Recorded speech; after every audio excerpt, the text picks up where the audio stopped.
homeostasis, which is the maintenance of constant internal environment.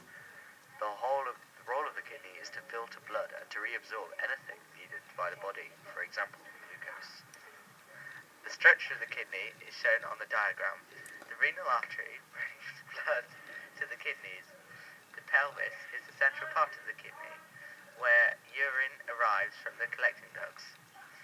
The cortex is a dark red part of the kidney. It's dark red because it has lots of capillaries. The medulla contains loops of Henle from the kidney tubules. The pyramids are a collection of kidney tubules, collecting ducts and blood vessels. The capsule is the tough outer coating for the kidneys. The ureter carries urine to the bladder once the urine has been extracted from the blood, and finally, the renal vein carries filtered blood from the kidney to the rest of the body. Now you might be asking yourself, but Tom and Francois, how does the kidney do its job? Well, dear listeners, here is the answer. Each kidney contains millions of tubules. In the tubules, the blood travels in the glomerulus. The pressure of the blood when in the glomerulus is super high. It means that small particles such as urea, glucose, water molecules and ions are forced out of the blood and through a partially permeable membrane into the Bowman's capsule so that it is separated from the blood. The filtrate in the kidney tubule has useful substances such as glucose, amino acids, some ions and water. Ions and water are selectively glucose and amino acids are reabsorbed, and water and ions are selectively reabsorbed into the blood according to the needs of the body.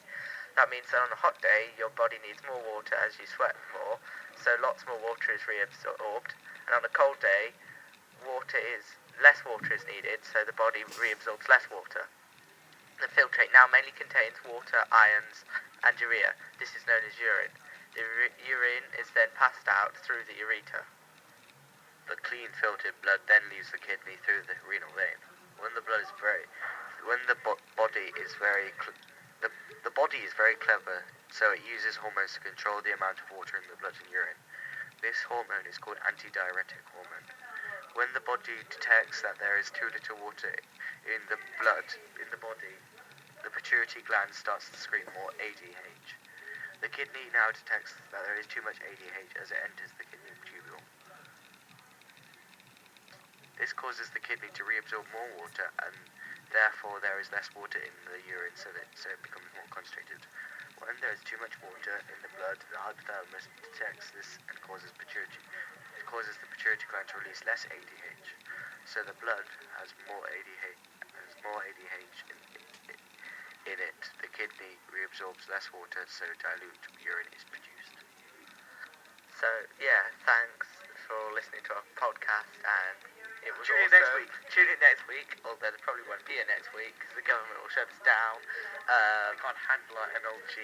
Yeah, so goodbye.